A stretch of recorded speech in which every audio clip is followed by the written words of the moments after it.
उत्तर प्रदेश सहित 5 राज्यों में चुनाव है। भागम भाग है, दल बदले जा रहे हैं, टिकट की मारामारी है, वर्चुअल मीटिंग हो रही है, बहस हो रही है बहुत मुद्दों पर। 80 बनाम 20 हो रहा है तो कभी 85 बनाम 15 हो रहा है। इसी बीच वर्ल्ड इकोनॉमिक फोरम के दावोस एजेंडा से पहले ऑक्सफैम की एक रिपोर्ट आई है और उस रिपोर्ट पर डॉक्टर सिद्धार्थ ने जनचौक पे एक लेख लिखा है। वो लेख आपको और आपके बच्चों के हित के लिए जानना जरूरी है। दोस्तों, रतन लाल बोल रहा हूं। काम की बात में आपका स्वागत है और पेश है अंबेडकर नामा। चुनाव के बीच मुद्दे क्या हैं, इसको जानने के लिए ये सुनिए आखिर दावोस एजेंडा से पहले ऑक्सफैम ने क्या कहा है। भारत के 98 अरबपतियों के पास 55.5 करोड़ लोगों के बराबर संपत्ति है। 84% परिवारों की आय घटी है और जहां एक ओर आरएसएस भाजपा ने पूरे देश में एक धार्मिक उन्मादित माहौल खड़ा करके लोगों को हिंदू मुसलमान में बुरी तरह उलझा दिया है, वहीं दूसरी तरफ देश के चंद अरबपति देश की संपत्ति पर बहुत तेजी से कब्जा जमा रहे हैं और देश की बहुसंख्यक आबादी की आय में निरंतर गिरावट हो रही है। इन तथ्यों की पुष्टि ऑक्सफैम इनइक्वालिटी किल्स रिपोर्ट से होती है। यह रिपोर्ट वर्ल्ड इकोनॉमिक फोरम के दावोस एजेंडा से पहले जारी की गई। भारत के संदर्भ में रिपोर्ट का निष्कर्ष यह बताते हैं कि कोरोना काल एक और भारत के चंद अमीरों के लिए अंधाधुंध कमाई का अवसर बनकर आया, दूसरी तरफ भारत की बहुसंख्यक आबादी के लिए आर्थिक बर्बादी और तबाही लेकर आया है। यह रिपोर्ट बताती है कि 2021 में भारत के सबसे 100 अमीर लोगों की सामूहिक संपत्ति रिकॉर्ड 57.3 लाख करोड़ रुपए के उच्चतर स्तर पर पहुंच गई।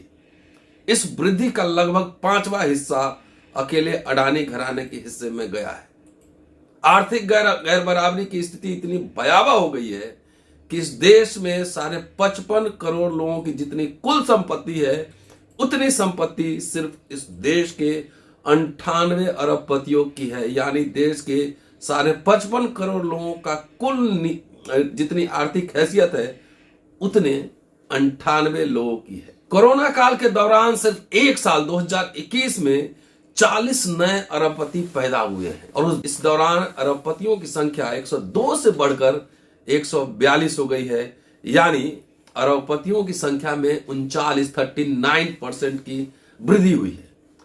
142 अरबपतियों में 2 अरबपतियों अडानी और अंबानी की संपत्ति तो एक साल में कई गुना बढ़ गई है। रिपोर्ट के अनुसार दुनिया के अमीरों के सूची में गौतम अडानी 24वें स्थान पर हैं, जबकि भारत में दूसरे स्थान पर है। उनकी कुल संपत्ति 2021 में बढ़कर $50 अरब हो गई है, जबकि 2020 में यह सिर्फ $8.9 अरब थी। इस तरह उनकी संपत्ति में एक साल में 8 गुना वृद्धि हुई है। रिपोर्ट के अनुसार इसी समय 2021 में मुकेश अंबानी की संपत्ति दुगुनी होकर $85.5 अरब हो गई है, जबकि 20 में $36.8 थी। रिपोर्ट बताती है कि चीन और अमेरिका के बाद भारत में सबसे अधिक अरबपति हैं और देश के सिर्फ 10 सबसे अमीर लोगों की संपत्ति 25 साल तक देश के हर बच्चों को स्कूली शिक्षा और उच्च शिक्षा देने के लिए पर्याप्त है। जहां एक ओर अरबपतियों की संख्या और उनकी संपत्ति दोनों में बेतहाशा वृद्धि हुई है, वहीं दूसरी ओर देश के बहुसंख्यक आबादी की आय में गिरावट हुई है। इसके साथ ही सरकार द्वारा व्यापक आबादी के कल्याण के लिए किए जा रहे खर्चे में तेजी से कमी आई है। रिपोर्ट बताती है कि भारत के 84% परिवारों की आय घटी है। बचे हुए 16% में 13% लोगों की आय स्थिर है, यानी सिर्फ 3% लोगों की आय इस दौरान बढ़ी है। जिन 13% लोगों की आय स्थिर है, यदि मुद्रास्फीति के संदर्भ में देखा जाए तो उनकी आय भी घटी है। यानी 97% जो लोग हैं उनकी जिंदगी खराब हुई है, खराब जीवन जीने के लिए अभिशप्त है। रिपोर्ट के अनुसार इसी बीच 4.6 करोड़ भारतीय भयानक गरीबी के शिकार हुए हैं, जो विश्व में गरीबी के शिकार के आबादी के आधे हैं। ऐसे समय में जब 84% परिवारों की आय घटी हो, तब उम्मीद की जाती है कि सरकार लोगों के कल्याण के लिए मद में ज्यादा खर्च करेगी, लेकिन रिपोर्ट के अनुसार हुआ इसके उलट है। वित्तीय वर्ष 2021 के दौरान स्वास्थ्य बजट में 10% की गिरावट, यानी सरकारों ने स्वास्थ्य पर खर्च बढ़ाया नहीं बल्कि घटा दिया। यही स्थिति शिक्षा के बजट को लेकर भी है। रिपोर्ट के अनुसार शिक्षा के आवंटन में 6% की कटौती हुई।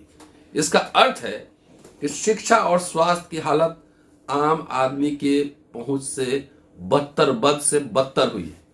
इतना नहीं, सामाजिक सुरक्षा योजनाओं के लिए केंद्रीय बजट के आवंटन में भी बड़ी गिरावट आई है। कुल बजटीय आवंटन 1.5% से गिरकर 0.6% हो गया है। 84% लोगों की आय में गिरावट, सरकार द्वारा शिक्षा, स्वास्थ्य और सामाजिक कल्याण के खर्चों में भारी कटौती ऐसे समय हो रही है जब बेरोजगारी सारे रिकॉर्ड तोड़ रही है। रिपोर्ट के मुताबिक भारत के शहरी क्षेत्रों में बेरोजगारी की दर करीब 15% है। गरीबी और बेरोजगारी, आय में गिरावट बहुसंख्यक भारतीयों की कमर तोड़ दी है।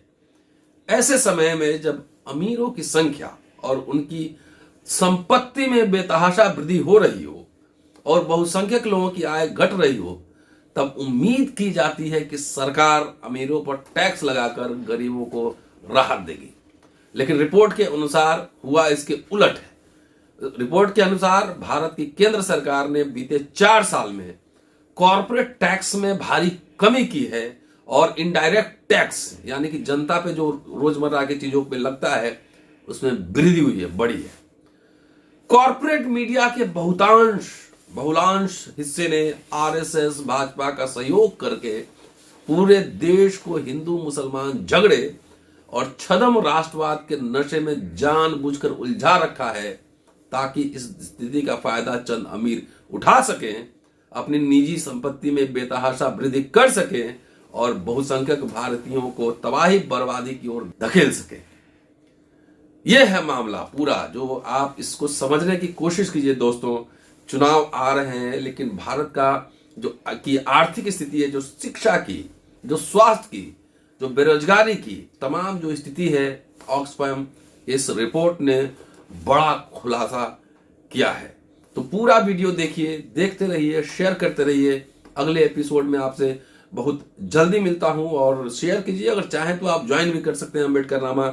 सब्सक्रिप्शन के साथ ज्वाइन बटन का ऑप्शन भी दिखेगा। तो ये अम्बेडकरनामा मन की बात नहीं, काम की बात है। इसलिए मैंने डॉक्टर सिद्धार्थ का लेख जन चौक में छपा था। मुझे लगा कि शायद आप नहीं पढ़ पाए हों, तो कम से कम आपको लेख सुना दिया जाए। शुक्रिया। Keep watching and sharing Ambedkarnama. अगले एपिसोड में आपसे फिर मुलाकात होती है। जय भीम।